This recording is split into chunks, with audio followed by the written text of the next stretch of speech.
I'll answer your question. If you have a $900,000 property and it has an $875,000 mortgage on it, not only is a short sale for the commissions and closing costs, but there's no money there to pay the attorney's fees. So an attorney may or may not take the case or the other costs of the matter.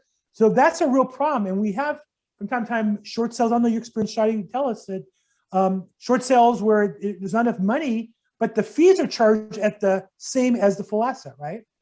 Yeah, that's a dangerous one. I have to be honest, I got really hurt in the beginning, and I'm not, I had a very personal thing happen to me when I was 18, and an attorney liened my dad's property. So I shouldn't probably make this super known in public, but I don't go after clients for fees.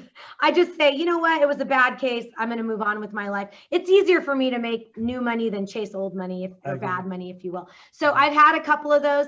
I have to tell you, I do watch my cases now that come through to make sure that doesn't happen to me.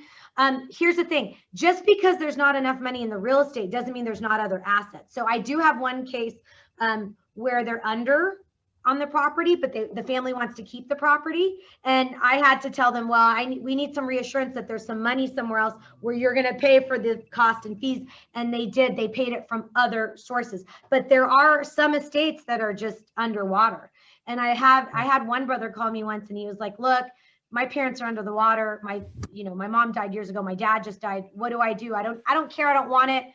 It was a tough one, but I was like, you don't have to do it. Just, you could almost go to the lender and say, I'll sign whatever legal documents you want. Here you go, deal with it. And sometimes the lenders will take it over, or a public administrator. The court, it still has to kind of go through probate, but they'll appoint like a public administrator if there's no one. There's always a backfall, if you will.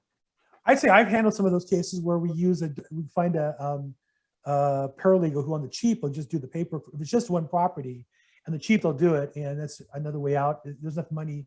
But there has to be a reason for the estate to do it. There has to be some benefit to the estate. Otherwise, you can't just do the realtor's commission. It's got to be for the people, the estate, and the court. Yeah, and be careful because,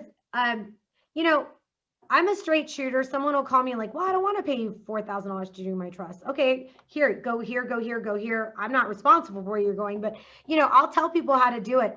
I'll tell you, the do-it-yourselfers, the paralegals, unless they're really no probate, then great, because there's some amazing paralegals out there that know their stuff. But you have to be careful. We've seen some interesting things coming out of the probate court lately, and it's hard. My paralegal and I were like, what? We've been doing this for like 20 years almost. So, combined together, we've been doing it for 35. I have a probate case tomorrow morning and for LA court, actually. And everything, it says actually on the document, like everything's in, everything's good, but you still have to appear. And the judge wants a bond for some strange reason. I'm like, okay, so you just don't, lately it's just gotten even harder. I don't know why.